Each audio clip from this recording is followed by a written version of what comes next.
right, thank you for tuning in into Niagawani, and right now we want to discuss on an important topic, which is how we can optimize Malaysia's rare earth element potential. And rare earth elements, or REE, may sound like something out of science textbooks, but in reality they're the quiet drivers of our modern lives, like powering electric vehicles, wind turbines, smartphones, and also like critical defense systems as a whole. But as the world races towards green technology and also advanced manufacturing, demand for these minerals is set to skyrocket, which turns them into one of the most strategic resources of our time. But the real question now is, how do we turn this natural advantage into lasting economic and also strategic strength? So to discuss this, we're joined today by two honorable guests. On my right is Tan Sri Dr. Insinyur Ahmad Tajuddin Ali, the Joint Chairman for MITE, and also on his right is Dato' Insinyur Abdul Rashid Musa, the Head of Strategy, SIME UMW, and also the Chairman for Automotive Productivity Nexus. How are you? Good morning. Morning. Thank you for joining me in the studio this morning. It's an honor. But if I could start this whole conversation with Tan Sri, what's the big deal with rare earth elements, or this REE, and why are they so important to the world right now, and it is such a global interest?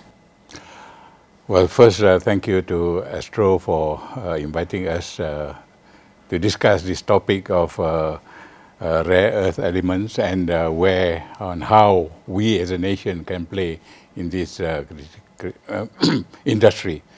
Well, rare earth has been there since the beginning, but in a way it is new, although for me it is where I started my career, because way back in the 70s, 80s, there was this company that started the production of rare earth elements in Perak, a Japanese company, and I was at that time with the Nuclear Institute, and because of the presence of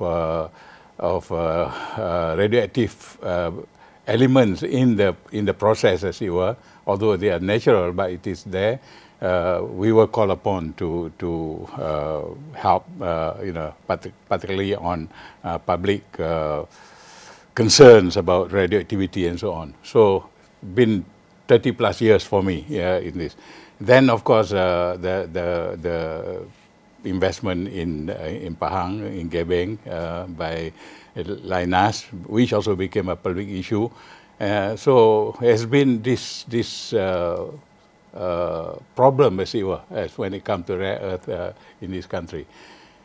Rare earth consists of a few elements in the periodic table from a scientific point of view. It's there, it's naturally occurring, and it can be extracted.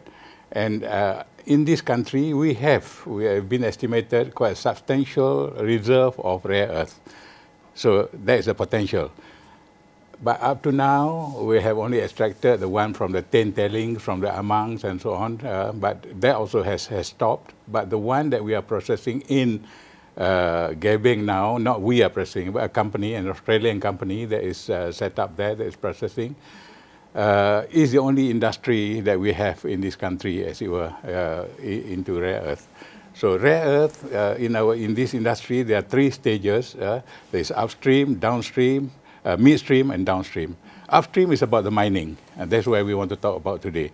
Midstream is about the processing of that mine product, like the one that's happening in Gebeng now, in Lynas as a factory.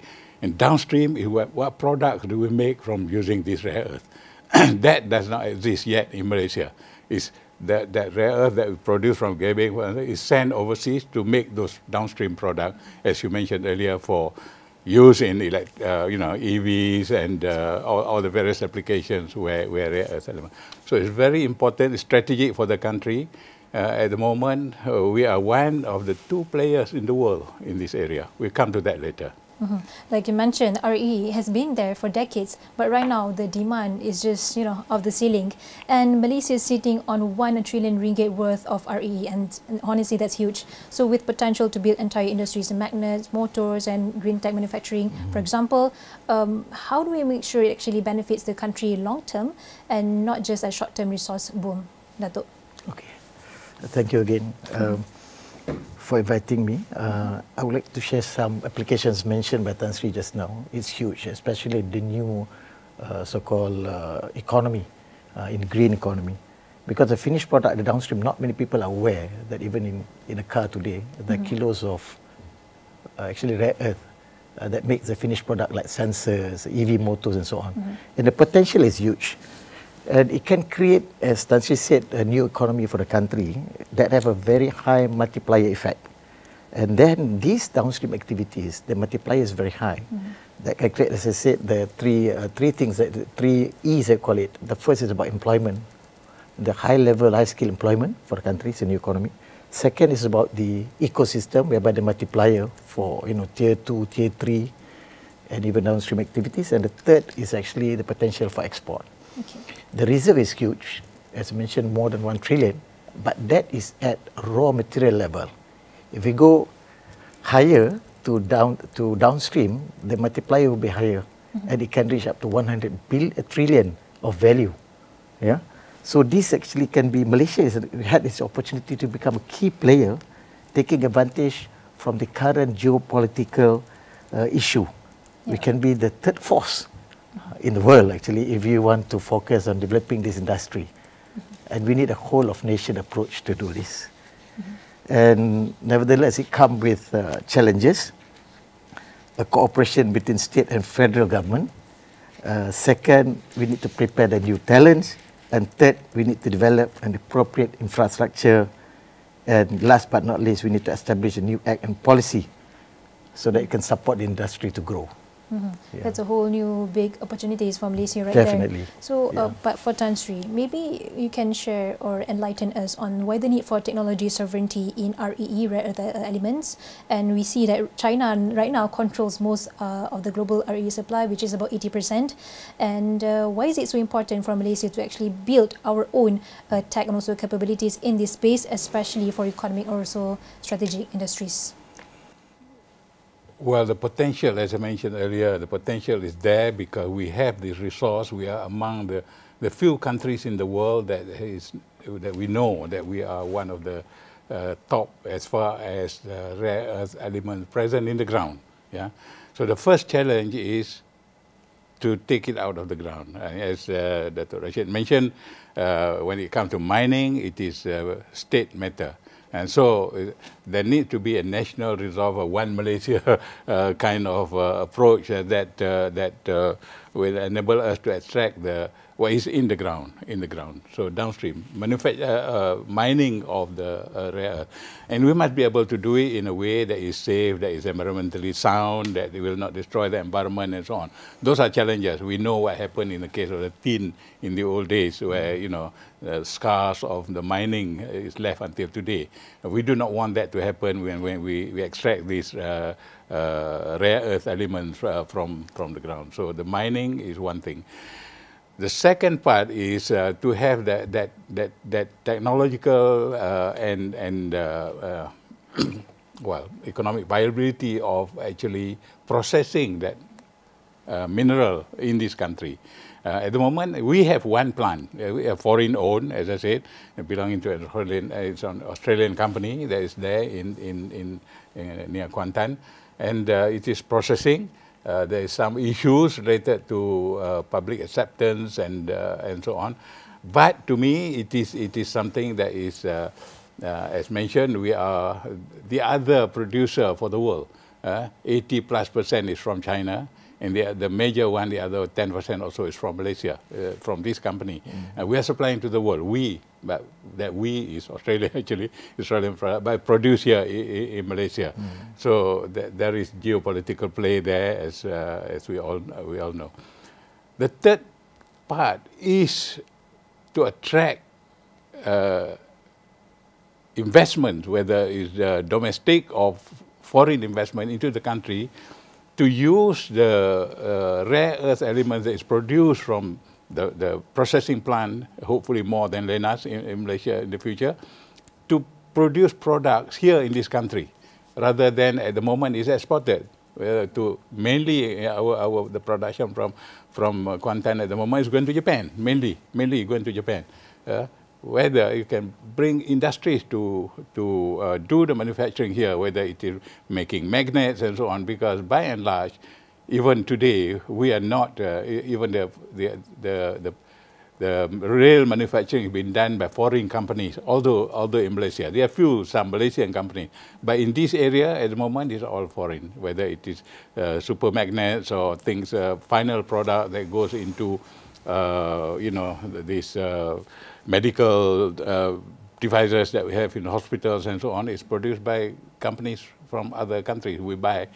But originally, that rare earth element that is used in those components in that machine came from Malaysia. Yeah. So the challenge is how do we become a participant in the whole line of in the whole ecosystem, as it were. We produce the raw material, which is in this case the rare earth elements from our mines. We process them here, hopefully by our companies. And then later on, making products, whether it is by local companies or by foreign investment in this country, so that there is employment, there is value add that is produced in this country. That's the challenge in the whole line, as it were, from upstream to midstream to downstream. The extent of our own industrial participation.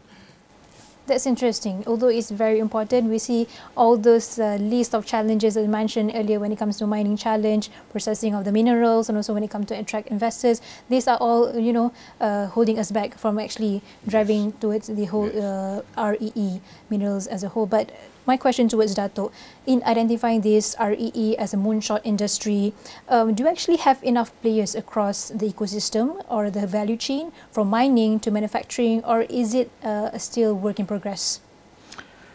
There are very limited players in this industry. As you mentioned just now, 80% in China, the rest of the world, Malaysia, probably other pockets of players in other part of the world. I take one example, a supermagnet, a key material to produce EV motors for wind turbine, also EV cars. The CAGR of this supermagnet is about 12.5% from 2020 to 2034. And unfortunately, top 9 players are in China, number 10 in Japan, and 11 in Korea. Right? So I think we should leverage on the presence of Lynas in the midstream activity as the largest plant outside China, because Lynas can become the key enabler for our industry to grow as off-taker for the raw material and also supplier for the downstream activities. So that's key important role, because we are already in the game, except that we have not actually gone through the whole capacity to develop other ecosystem upstream and also downstream. And we must create strategic alliances. So we do not have this capability at the moment in Malaysia. That's why one of the challenges is that we need to prepare the talents and capabilities in this country. Right? As this is new, so the knowledge is very limited, so we can capitalize on our higher learning institution to develop this technology and own the IPR example.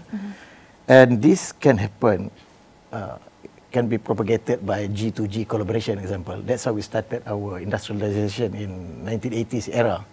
All right, I think we can replicate such activities to be done and to develop our local capability. And the triple helix collaboration between industry players, higher learning institution, and government and professional bodies in Malaysia can also help to, to speed up the capability development in the country. The opportunity, as I said again, because there are limited players, so we can be so-called an important player. We can get support from other countries as well to develop a local capability. So there must be a willing donor of technology and also development of our own homegrown technical capabilities to progress further in this area, I believe. Yeah, it's a chicken and egg situation. The demand is there, but the supply is very limited. So talking about capacity building, like like what Dato' mentioned earlier, Tan Sri, are there any national plans or strategies that's already in motion right now to grow this industry, and are they moving fast enough? That's a real question. Yeah, this is an area that we have been grappling with all these years, and particularly in this very area of rare earth extraction and processing and turning them into into products that the market needs, the world needs. As we all know that, as I mentioned earlier, mining is a state matter. So there must be this willingness to cooperate, to harness this potential that is in our soil in order to mine it and do it, as I said, in a way that is environmentally sound in the context of the current push for this ESG and so on. So that is a must. Is new techniques of mining that will not destroy the environment and so on will have to be found. That's one part. Having got the raw material, as it were, then we want to have the ability to process it in this country. Chances are it has to be done here, and to attract the technology and build the capacity within our own industries in order to be able to do that. So there is a task again. And then the third part, of course, to find investors, whether it's domestic or foreign, to set up factories in this country such that the product that is needed can be produced here, employing locals and so on, paying local taxes, and the whole economy will benefit. So we must create this ecosystem all the way from upstream, midstream, downstream. Now we talk about the downstream. The downstream finally is about making products that the market needs. That market is the world, is a global market. Whether finally it is about EVs or we want to make all of those products, and even the application in military and so on, those products are made by somebody somewhere. But the raw material is coming from here, from us, from our own mines, our own refining and production capacity in this country, finally exported or produced to serve the needs of manufacturers in this country.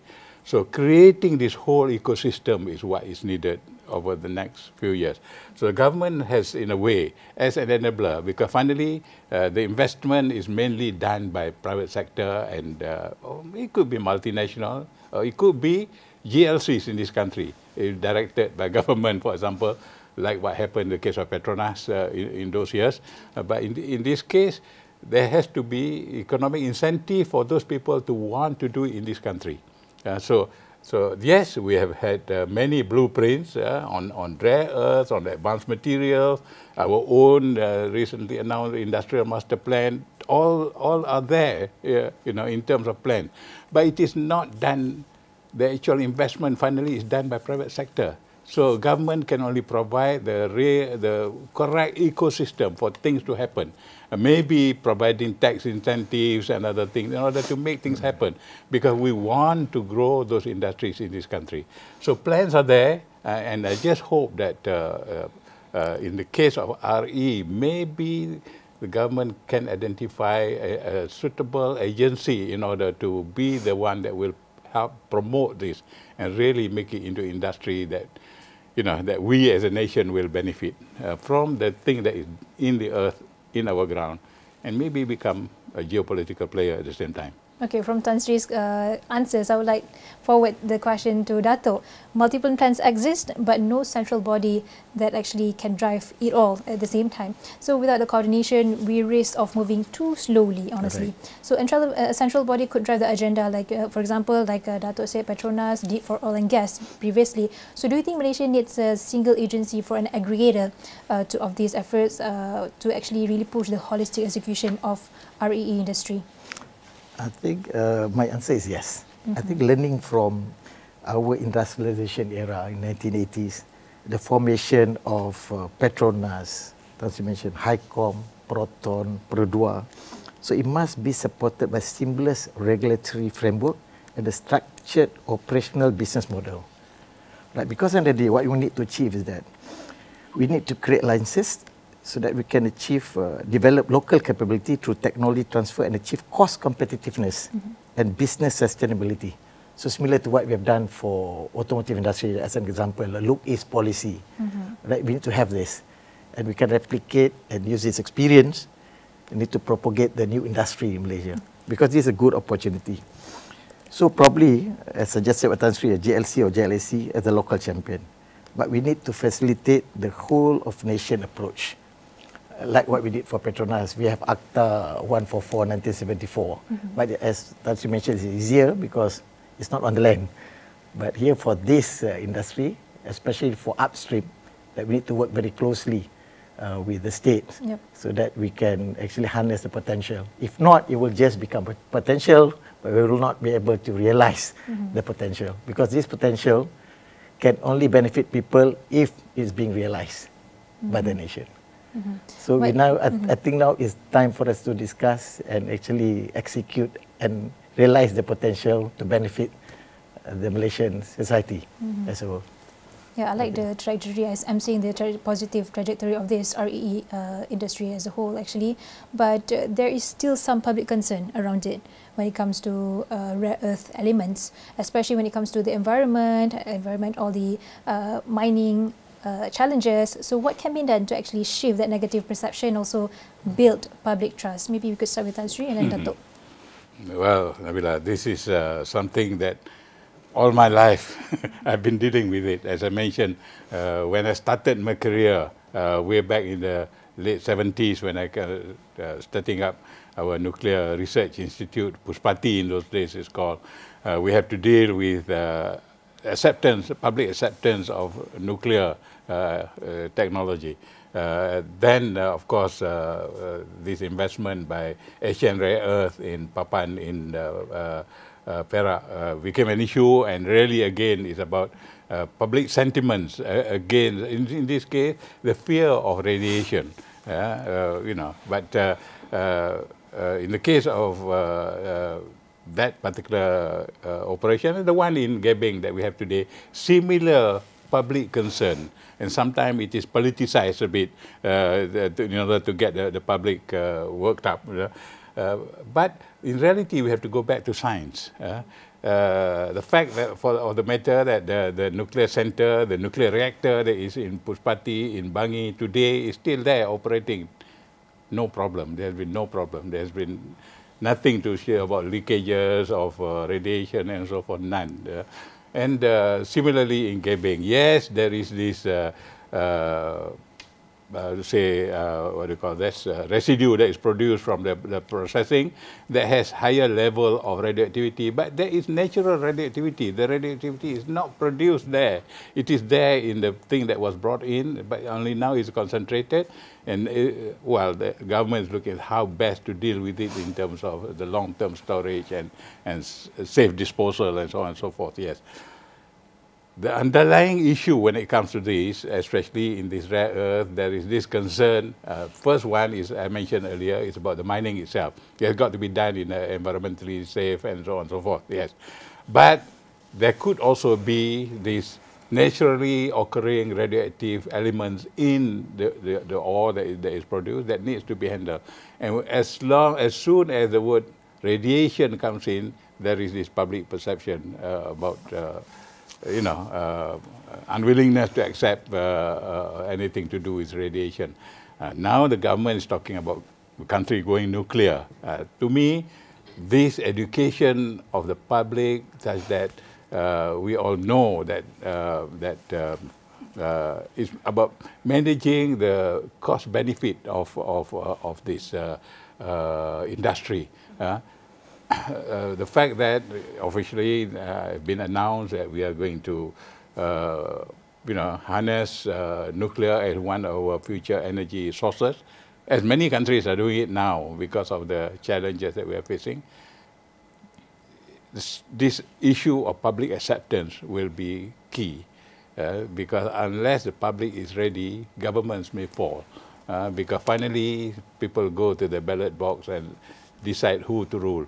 If they feel that this government or the government of the day is doing something that they don't accept, people may not vote for it. So that is the balance. But as a nation, we will need a secured source of energy for the future going forward to fund our livelihood, industries, and so on and so forth. And what are the options available? This is an area too when it comes to public acceptance because of the experience of Lynas, because of the experience of Papan and so on. So, although it's very natural, but still it's radiation, yeah. So people are scared. So one of those. There has to be also, just like what tadi, perhaps agency to push for the development of this industry, but maybe also there has to be a concerted, conscientious effort at public education towards public acceptance of this industry, be it rare earth or nuclear technology. Interesting. Maybe something to add before we wrap up, Dato'. Yes, very much, because I'm from Kuantan, where the Lynas factory is. The plant has been operating for the past 12 years. You know, I've never heard of any, sickness or any death, anything happens over there. So I believe time has actually proven that this industry can be managed. Of course, all industry come with all those side effects. Yeah, so more industry pun we got that. But we need to understand this really, that technology frontier changes, evolution, revolution, and disruption. Right? There needs continuous education and communication with the public, as Tan Sri mentioned, so that people are aware that if not, it will be left behind in technology advances. So I think the world is moving towards utilization of this rare earths as a finished product, EV motor, sensors, and so on. And Malaysia has the opportunity, because we have large reserve of rare earth that can be translated into even huge economic potential for the country. And the advancement is moving too fast right now, and we're trying to catch up, because aspirations is there, optimisms are there, but now is the work for your development to be done, and that actually needs the whole government approach, like both of you mentioned, and this actually to create the whole ecosystem from upstream to downstream, and we hope that it could actually benefit the whole value chain. So thank you so much. I would like to say thank you to Tan Sri Dr. Engineer Ahmad Tajuddin Ali, the Joint Chairman for MITE, and also thank you to Dato' Engineer Abdul Rashid Musa, and we can find the whole discussion on all of our social media platforms, and that include astroawani.com.